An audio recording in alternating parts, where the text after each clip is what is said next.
work if the music's over the top. Yeah, by starting now.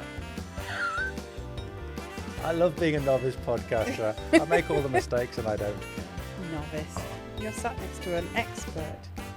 I know, so between us, we just make it average. We make one good person. Yes. Mush us together, we get 2 average podcasters. I'll take that. I know. I'll take that. So, hello. Hello. Hi, Izzy. Hi, Martin. Yay, and that's our introductions done. Is it? Well, I believe so. Well, I'm Okay. Martin. Are you? Yes, and you are? I don't know anymore. Oh, no. I'm Izzy. I thought you were doing the intro this week. Did I do it last week? Did we do one last week? I can't remember. But anyhow, welcome to the Allegedly Thriving podcast. Yes. The podcast where we, as 2 business owners in the Northeast, talk about whether we are thriving or just merely surviving the woes and tribulations of running small businesses. You mean tribulations? Tribulations? Trials and tribulations. Oh, I don't know. Okay. See, now you're taking me away from a thriving to a just surviving. Oh, no, here. I'm sorry. Go back to where you were. What were you saying? We start, as we eventually do in every podcast, with the question. So, Izzy, are you thriving or surviving this week? Now I feel like every week I'm surviving. No, I was thriving recently. No, you've been surviving for the last 3 or 4. Have I? We joked about it last week. Oh, God, I'm still surviving. Really? I'm still surviving. I'm trying to help as much as I can. I know, but I am, oh, God, I am so, like, I don't think I'm burnt out. I think my head is just full. So we need to be careful not to just turn this into a pity party. I know. Get the tiny bit. Yeah. Yeah, no. And my head's just full. I think it's because I've had some really big wins. I've had some annoyances. And I've had, I don't know, you know what it is? It's just like a self-doubt thing. And I think the more people like what I'm doing, the less confident I feel, which is such a weird thing. Because people are liking what you're doing. Yeah, and you're getting everywhere. But not that way. But like a virus. No, but my immediate thing is just like when people say things about what I'm doing or give me attention, basically, I literally, it's like it makes me less confident. Really? It's weird. Yeah, you'd think when people give you tell you about how great you're doing and, oh, isn't this great? Aren't you flying everywhere? You're everywhere, all this stuff. And I'm like, that makes me even more nervous. So why does it make you nervous? What is it about the compliment that makes you nervous? Because I'm like, I think when you're a business owner and you're in the creative industry, as you know, there is no safety net at all. And I think when you are very publicly doing okay, I always have that instant feeling where I'm like, well, not for long in the back of my mind. And I'm like, what's coming? What's coming now? Something's going to happen. You see, I'm quite lucky because I have that safety net. Yeah, you have a dead man's safety net. Yes. But I have this thing of I don't know. It's this feeling of if you, I don't know. I think it's an obvious fear of failure, and I'll save that for a therapist and not for this. But it's this feeling of if I don't know. We have this thing in my family called howlishness, which you may have heard that term being used around the office now and then, which is basically absolute overcomplicating, overthinking, doing something really expensive for no reason, or something really stupidly bad going wrong. So it's things like there's been lots of weird events in my life where, things are going great, but oh no, then the car blows up, then this happens, then this happens. It's like a spate of bad luck. And there's a line of, it's just pure howlishness. It's just my family's way of saying it's happened to all of us. But I just have the fear that if I succeed, then something's going to come around the corner. And that fear of something coming around the corner, I'm like, oh God. So my question to you would be then, in the past when these things have come around the corner, have you handled them? Yeah, because you're sitting here as a successful businesswoman, a fantastic mother. Thank you. So, you've dealt with all of these things in the past. Yeah. So do you not think possibly that it doesn't matter what's coming around the corner because you have all the skills and tools you need to deal with it? Yeah, and that's the thing. And maybe it's just a feeling of I can't be asked to deal with what's coming around the corner because I have so much in my head already. But so that's why I'm literally allegedly thriving, because on paper or online you'll see and you'll go, wow, she is thriving and the business is thriving. Things are going in the direction I want them to go. But it just makes me feel like, I don't know, like I'm scared of the ground being pulled out from under me. It's weird. It's really weird. Well, I think that's definitely something to work on. So yes. I've got one question for you. Without going down therapy routes and coaching routes and all of that stuff, what do you do when your head is so full of stuff? How do you get the stuff out of your head? Is this where I can talk about my crafting? If you want. Yes. So the only way I've been able to turn my brain off recently is by making stuff and like literally doing something that needs my brain to concentrate. So I have repainted my kitchen on Sunday. Pink, saw that. Pink, beautiful, looks amazing. And it's amazing how clean a room looks when you paint it. I'm just not going to clean my kitchen anymore. I'm just going to paint over it every week. But until the walls are like 2 inches thick. But I enjoyed doing that. And then I thought, oh, I've got this nice like embroidery kit that it says I heart tea and it has a teapot. And I thought that'll look cute on the wall of my new pink kitchen because I'm going for like a grandma chic sort of vibe. Well, if you have a framed embroidery, cross stitch? No, embroidery hoop. Oh, embroidery hoop. Yeah. Isn't that cross stitch? No, it's like different stitches. There's like a chain stitch and a fan stitch and all these different stitches. But I've never done it before. And just randomly this week I found it in the cupboard and I thought, that'll look nice on the wall. And I just learned embroidery one night and I've just been sat doing it. But the concentration it takes means that I can't think about anything else because I'm like trying to get it right and I'm not very good at it, but I'm getting better at it. But for a first attempt, but like that's the only way I've been able to turn my brain off is by crafting, by literally making something or having to concentrate on something that stops me from thinking about other things. So that's how I will update you on my embroidery. Well, I was going to say, can you do me a favour for next week? What do you want me to bring in? Well, you see, it's all in good turning your brain off. But you're not getting anything out of it. It's still full. In there. You're just well, you've just said it's full. It's you've got so much stuff in there. You don't know what to do with it. But instead of getting it out, you're just turning it off. Yeah. Which means when you turn it back on again, it's still all there. Mm-hmm. So try and actually get all of that stuff out of your head. Yeah. Write it down. Shove it in a journal. I know you hate it. It doesn't matter. It could be a scrap of paper. List everything that's in your head out. And just think of it as you emptying that bucket. Well, I heard something today, which when he was saying it, I instantly thought of you. I'm trepidatious at this point in time.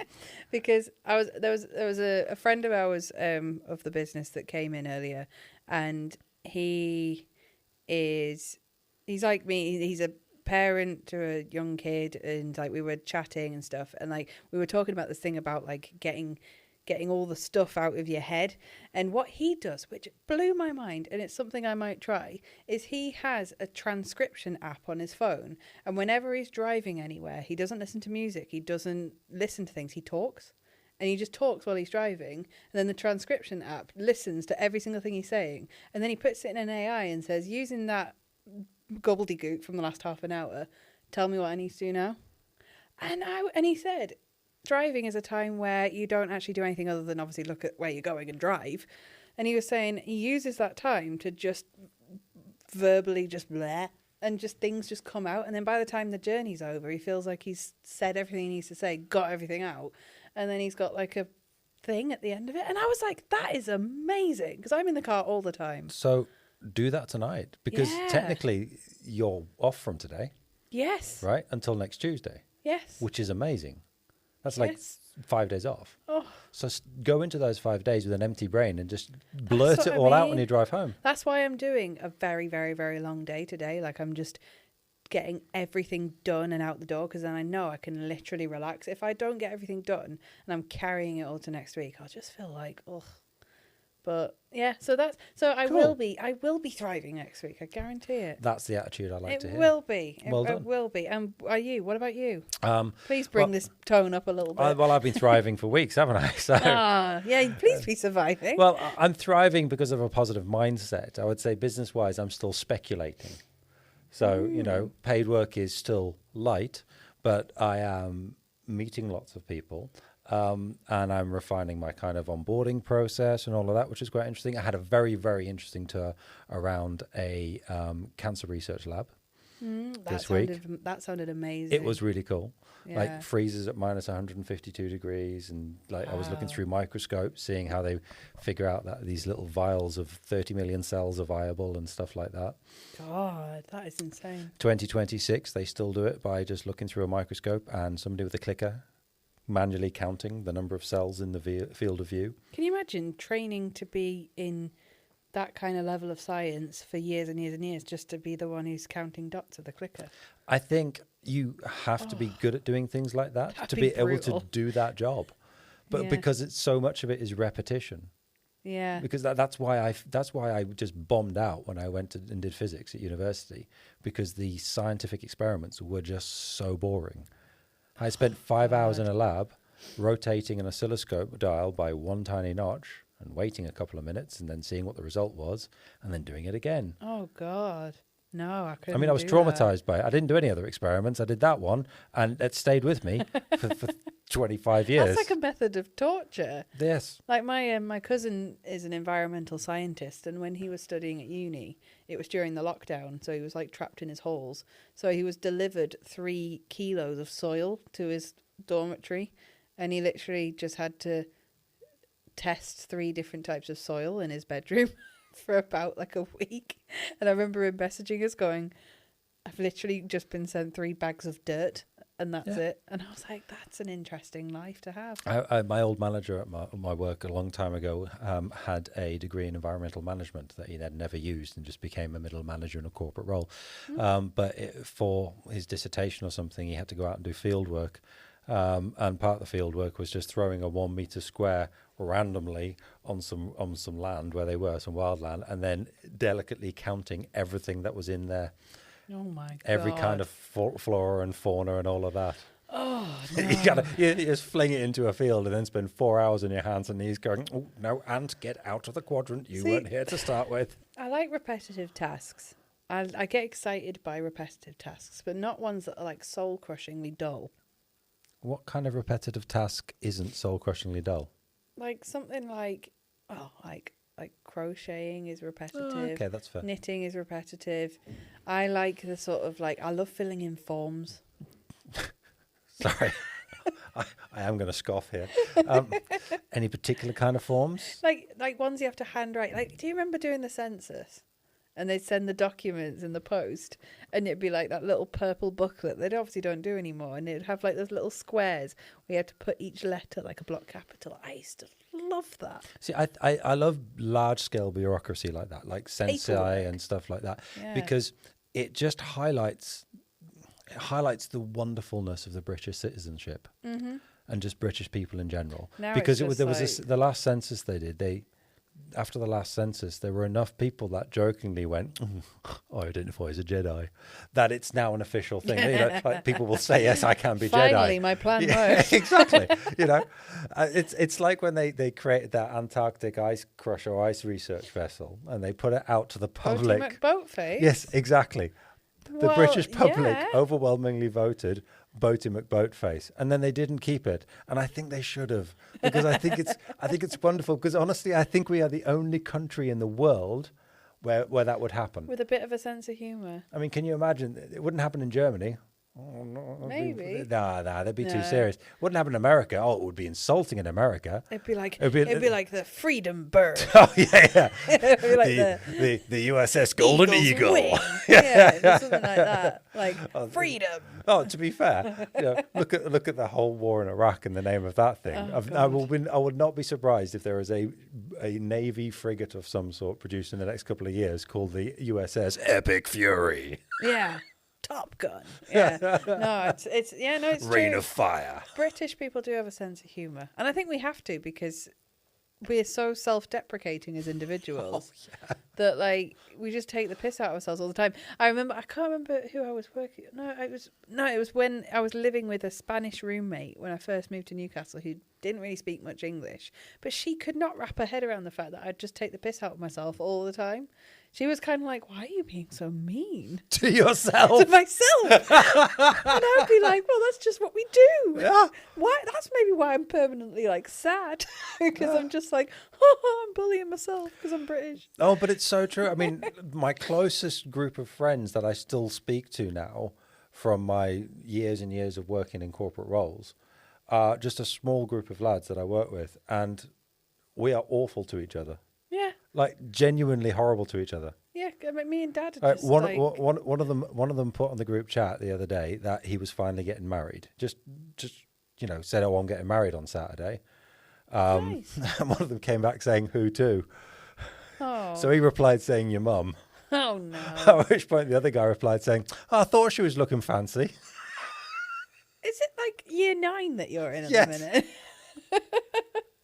Yeah. But it's just fun. Yeah, like me and my brother he texted me and invited me to the Little Shop of Horrors stage play in Newcastle, and apparently it's meant to be terrible. Like genuinely awful. Apparently it's meant to be awful. Okay. And I'm so excited. Oh, so I mean, so awful it's good. Bearing in mind, my brother, when I had to do like a dance recital, because I did a lot of dance recitals when I was a teenager, because I studied it at A level, would you believe? Never used it either. So 5, 6, 7, 8. But I did a performance, and the people that were on before me were so bad that my brother was sat in the audience, and he actually drew blood in his leg because he was jabbing his house key into his leg to try and stop himself from laughing. Oh, He that is actually bad. cut himself. So we both said we're going to have our house keys at the ready for this. So you are voluntarily paying money to go and see No, something. he got free tickets. Oh, okay, fair enough. It's one of those that basically I'm the only person who he can bring because we're just going to laugh all the way through it. Is it a comedy? Little Shop of Horrors, yeah. Okay, well that's Musical, isn't it? I don't know. Is it? I think it is that. I think it's a musical. But yeah, so that'll be interesting. So, question for you then. Oh, God. Just leave. No, these on. So, if you go to a show, like a comedy show, theatre show, even a film and stuff like that, so you've gone somewhere for somebody to be presented and to be entertained, and you get halfway through and it's rubbish. You're not enjoying it. Mm-hmm. Will you leave? Are you a leaver, or do you just stoically sit there and waste another half of the show? Depends on watching the it for the end? duration of said thing. So if I was in I think for me, if in this day and age, stage shows and theatre stuff is actually quite expensive. Like it's more expensive than it was like when I was younger. Until you do spend quite a lot on a night out when you go to the theatre. You do. So for me, I'm more selective because I'm like, it's not but you just chuck in a tenner and then just. But you pay your money. Yeah. You spent 50 quid on a ticket each. Yeah. Oh no, I will. And you get stoically there, sit there. and the you're whole way halfway through. You're in the interval, and you come out with whoever you've gone to see it, and you look at each other, and you go, "This is really shit, isn't it?" This makes me sound like such a Yorkshire woman at heart, but if I'd have paid for it and paid good money for it, I will sit through that thing. So I will. But if I've been gifted the tickets, if I didn't pay for it, I would be out of there. So I will always leave. Will you? I will always leave on the basis. Yes, doesn't matter how much I've paid for it either. I will leave because, and this is my logic. Okay, I may have paid 50 quid to be entertained for 2 hours, but if the first hour of it is in no way entertaining, then why would I go and do another hour of that?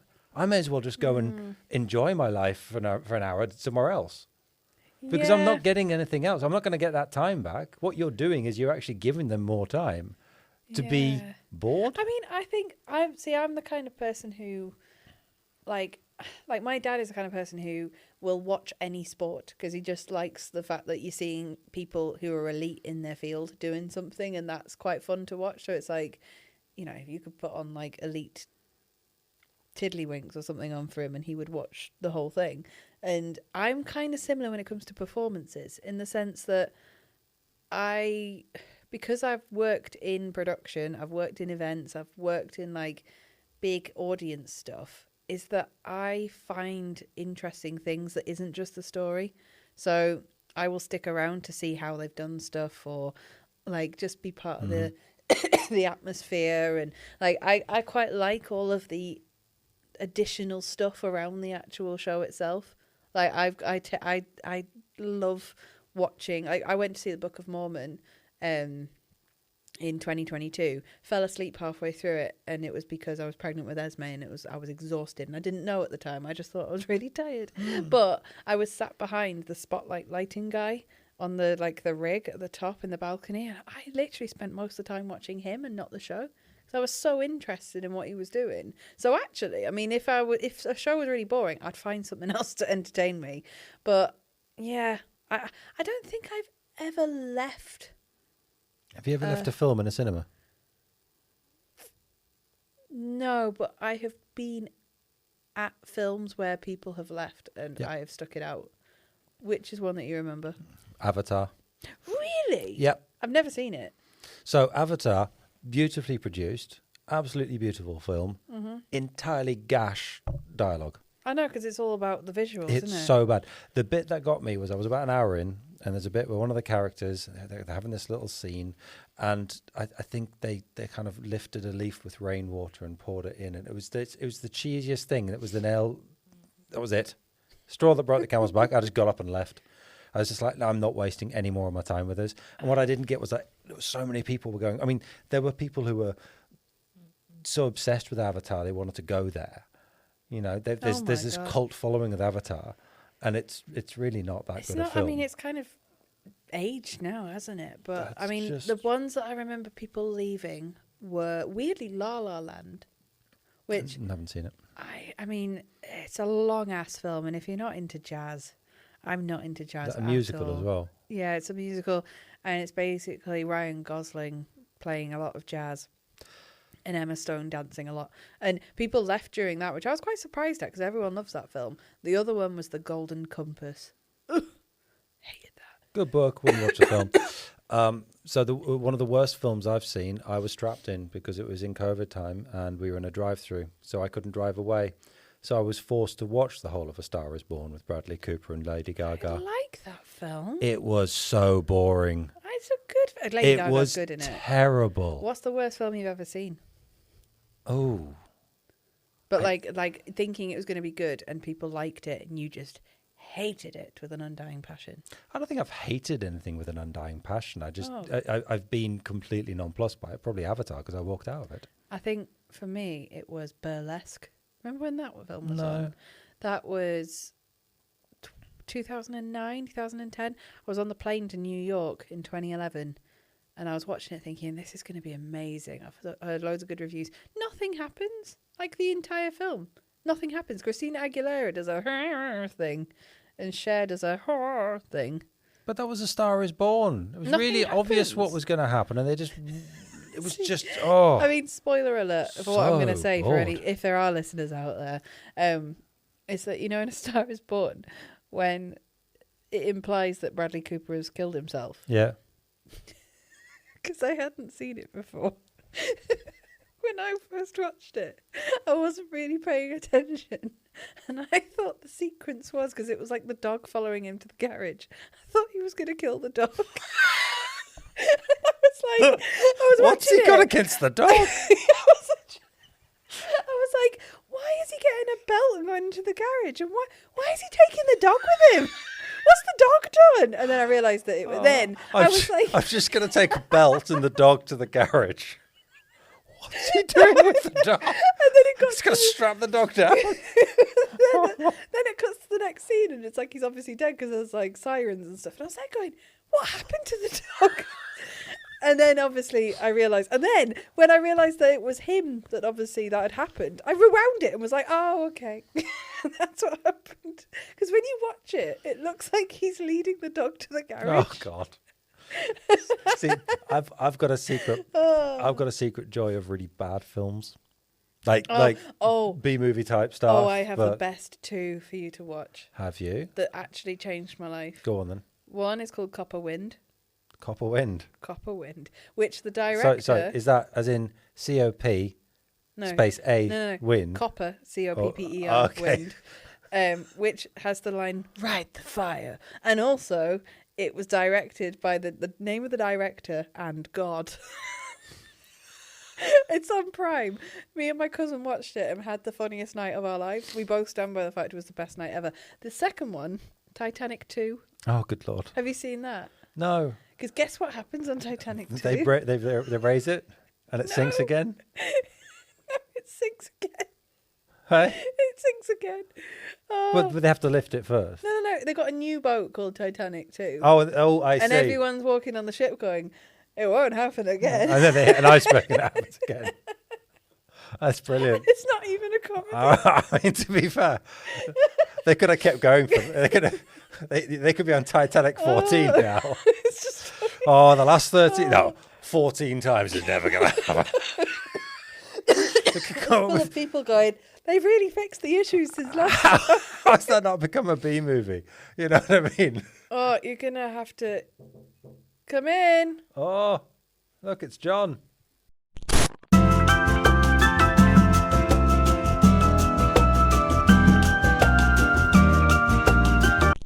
Anyhow, we're back. Oh, I can't remember what I was saying. No, me neither. We were talking about if you were going to see a show, would you leave? Titanic 2. Titanic That's right. 2. Yes, we're have talking to Titanic 2. I don't want to see it. But no, my film, Oh, yeah. like that, I would recommend anybody watch because it is the most mental craziness. In terms of a bad film. It's terrible but amazing in its awfulness. Is a 28-minute masterpiece called Kung Fury. I've heard of that. It's got a cult following. It is genuinely amazing. I can't even describe the plot to you because you'd think I was mad. Well, I have a film like that called God Bless America. Have you seen that? I have not. Oh, no one's ever seen it.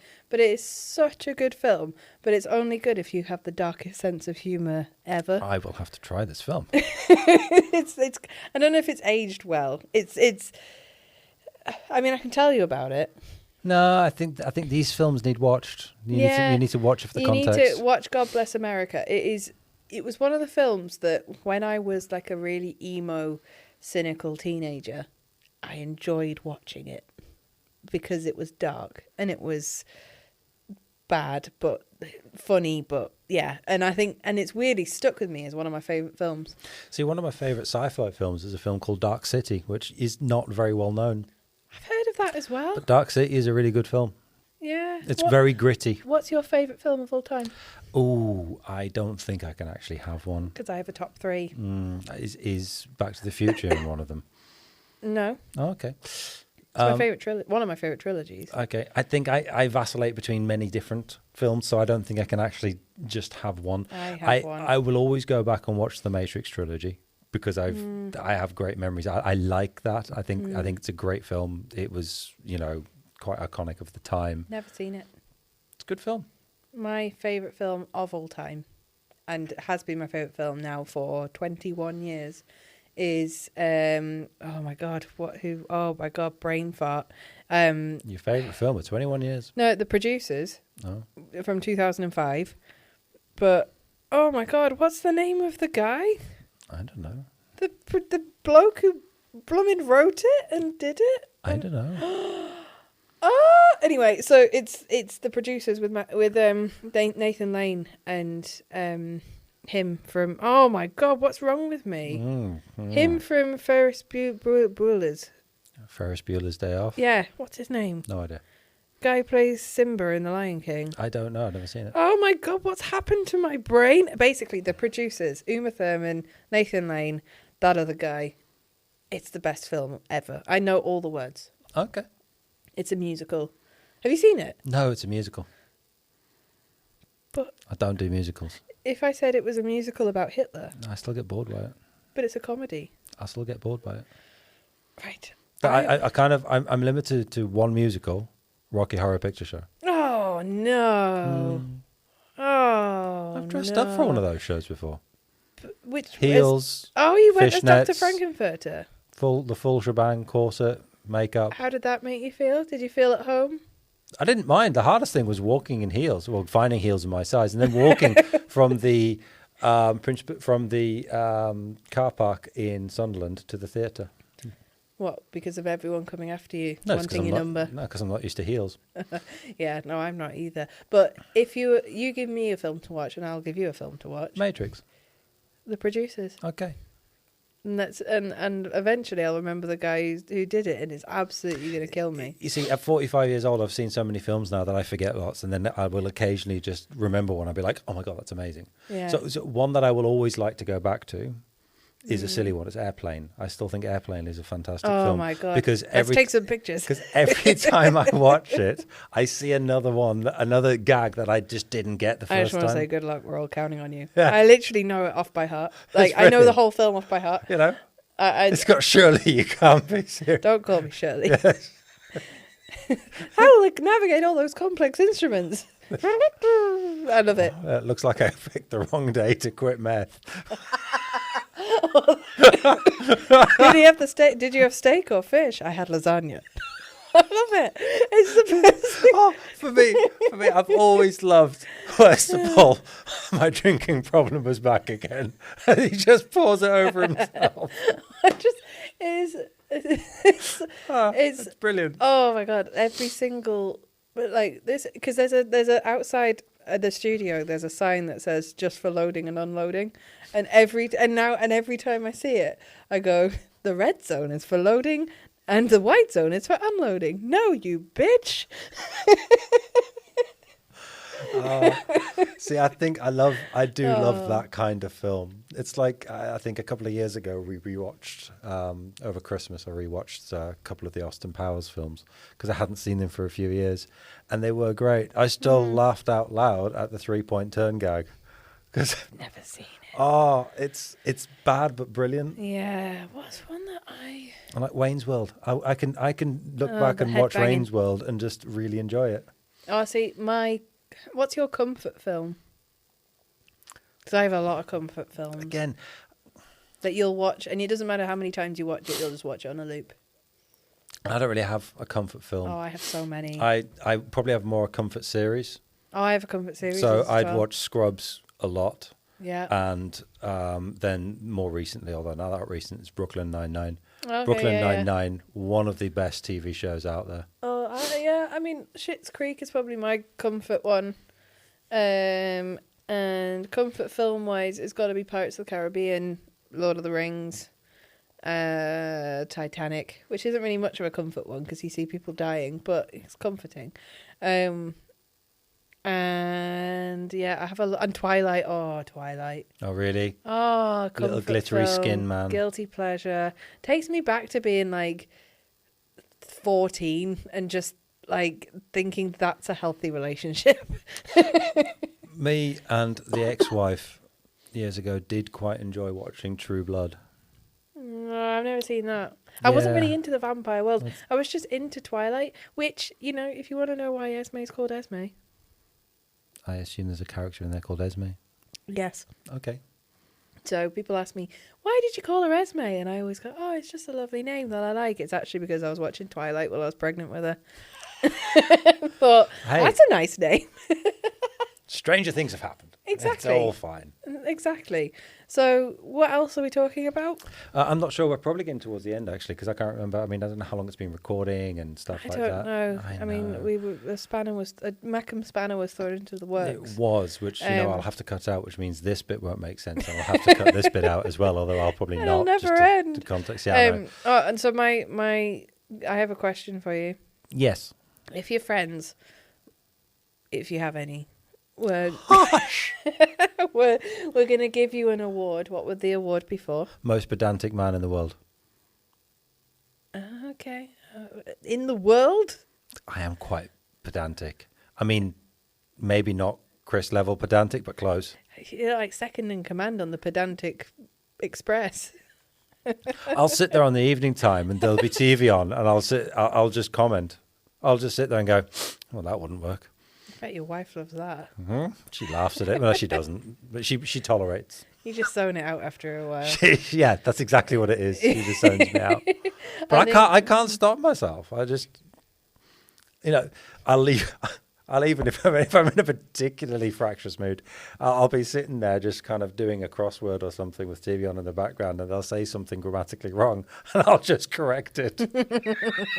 No, I'm with you on that. I can't stand the fact that I've read many books recently where there have been typos, and that upsets me. People not using an and a properly. Yeah, and people just putting... No, it's the lack of apostrophes that upsets me. Oh, not apostrophes. Like, when people, like... I don't... Because there's a lot of soft plays I take Esme to, which are fantastic establishments, but the people who own them haven't quite mastered grammar. So there's one that I've been to recently where it says, like, children's soft play and... great for families, and it literally says children's without the apostrophe, soft play, great for families, which is family apostrophe S. And you're just like, oh, I'm giving my money to this establishment, but I'm not happy about it. It could be worse. They could have replaced one of the S's with a Z.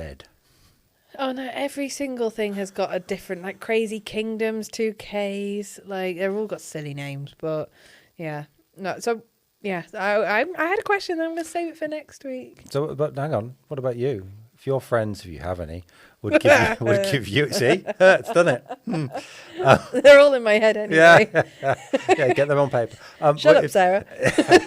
So, if your supposed friends were going to give you an award, what would it be for? Ooh, see, I make an exceptional cheesecake. So you'd get it for cheese? No, cheesecake. Cheesecake, okay. Yeah, or like I'm really good at just I don't know what I'm good at. I'm not good at anything, but I'm good at baking. I think that's my winner. I'll get an award for baking, not the Bake Off. Oh, and I make a good loaf of bread. Okay. I get an award for my loaf of bread. But if you have a bread maker, and if anyone's listening with a bread maker, do you have one? I have a bread maker. It's not been used for years. Do you find that you have good runs and bad runs? I find it stays in the utility and never gets used. Like, I'll say to my dad, I'll be like, I'm having a bad run with bread at the minute. And he's like, I know exactly what you mean. And then some days... it's amazing. I use the exact same ingredients, exact same recipe, exact same time, but some days it comes out like a tiny hockey puck, and other days it comes out like a massive blooming, like I'm basically Warburtons. So it's hard to decipher what, but at the minute I'm on a good run. Okay. Don't know why, but I am. Good. So that's the headlines for today. Next week, do you think you'll be thriving or surviving? Well, I don't think there's going to be much change. So I'll probably thrive. Maybe this format isn't really useful because it's always unchanging. No, the format I think works. Are you saying that I need to have some bad shit happen to me? That's what you're saying. Because you have bad shit happen and you still thrive. Okay. What will take you down? Oh, challenge accept. No, at least not. Well, I don't know actually because I try and rise above anything. It's quite difficult, but I'll try. I'll always try and thrive. But we've got the long bank holiday weekend coming, which means not a lot's going to happen between now. How many Easter eggs are you going to eat? Not a lot. Oh. Because I'm back into my running and trying to lose weight and stuff. Yeah, but not over Easter. Always over Easter. Jesus wants you to eat all the eggs. Really? That's the whole point. Jesus died for eggs. He wasn't an egg. And then he hatched on Easter Monday. But technically for you, by the time we do this next podcast, you'll have only worked. It'll be my Tuesday. Yeah. I think I will be thriving. Of course you will. You'll have had a lovely week because off. I'm going to work till my eyes fall out today, and then I'm going to go home, pretend I don't have a job for 5 days, and then return, and hopefully everyone else will have done the same and not emailed me. Huzzah. And here's a question. Should I put an out of office on? Yes. Why would you not? It's like a dirty word when you're running a business. Because that implies boundaries, and I don't have any. I think it's a sensible thing to do to set people's expectations. Because otherwise they're not going to get a reply for 5 days, and that would be rude.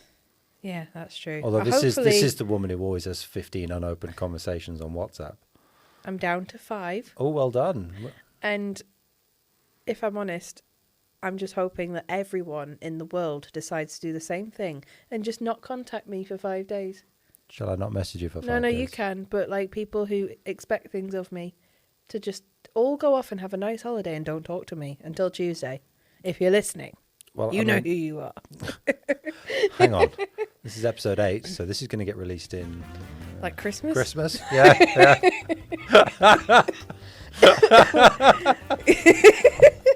It's going to be like, anyway, bye. Yeah, this was a very rambling episode. So if you've managed to last this long, thank you so much. Not the first time you said that. We will try and... bitch. Right, we will try and do better next time. Already leaving. Bye.